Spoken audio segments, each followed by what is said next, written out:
Colin Kaepernick doesn't have a job in the NFL right now, but he does have a new deal with Nike. Former San Francisco 49ers quarterback, now one of the faces of the company's 30th anniversary Just Do It campaign. He tweeted an image yesterday with the tagline, "Believe in something even if it means sacrificing everything."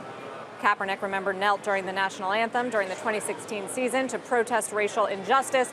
As part of the new deal, Nike will produce Kaepernick apparel, including a shoe and a t-shirt. Nike will also donate the money to Kaepernick's Know Your Rights campaign. Last week, his lawsuit, remember, accusing the NFL of colluding to keep him off the field, was allowed to proceed. Obviously, this has caused a lot of backlash and raised some real questions about how corporations should deal, what Nike was thinking. There's a hashtag boycott Nike, and the stock is down on all the people that this is thought to alienate. Guys, I've been talking to folks at Nike trying to figure out why, right? What's the calculation here? Because obviously they're not naive, and they knew this was a risk of alienating a big section of their fans and potential sales.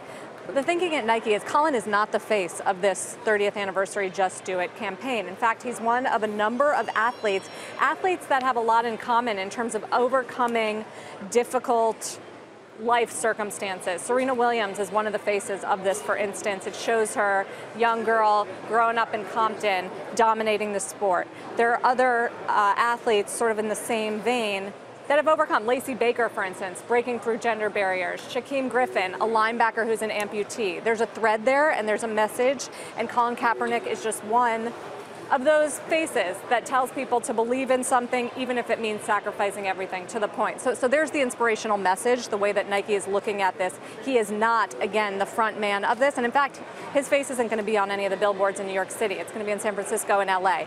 And this is an ad campaign. The other point I would make is that they're relaunching Just Do It for a new generation, a generation of millennials. And to speak to millennials appreciate being real. And that's, what I'm told inside of Nike, that you don't have to dance over anything and you don't have to be politically correct as you did before. That this is a different generation, and that's part of the messaging here when it comes to the campaign. As far as the company's concerned, I think they would downplay the fact that there's going to be a whole product lineup around Colin Kaepernick that may or may not come. But really, this is just part of the sort of ad campaign and the message, and I think we're showing some of the members in this that involved a number of athletes. So that's sort of the Nike perspective, guys. But obviously, there's going to be fallout. And the question is there going to be fallout when it comes to the bottom line? For Nike's part, it's killing it right now. I mean, it's at the top of an innovation peak. The stock was trading near a record high. So it is in a position of strength. They wouldn't truly alienate, to use the word, their customer base by doing something. I mean, you have to believe they know their customer base well enough to believe the threat of actually alienating some large percentage. Or that it was worth the risk, right? Yeah. Or that they've tested this, right? They've tested and they can sort of predict what reaction will be. That they're ready for what happened this morning, for example.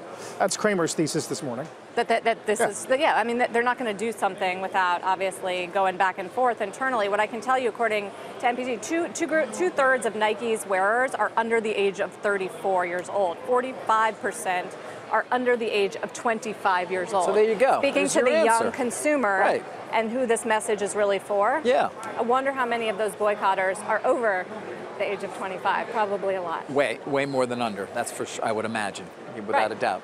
Your kids aren't going to boycott Nike, probably? No, I don't believe they will. I think they're supportive of this, cool frankly. back-to-school factor that's going on. There's also an interesting juxtaposition with Kanye West, Trump supporter, Adidas. That's obviously not part of this at all, but to your point, I mean, we were talking earlier, if the president does choose to, as he often does, take on a corporation, he very well, given his would be ripe opportunity. where he stands on this, he certainly could come after Nike. And it could make it a little bit awkward with the NFL relationship. They have a partnership through 2028 to make the uniforms, all the teams, all the game day, clothing and outfits. No word, though, from the NFL. We've reached out to them. They're not commenting.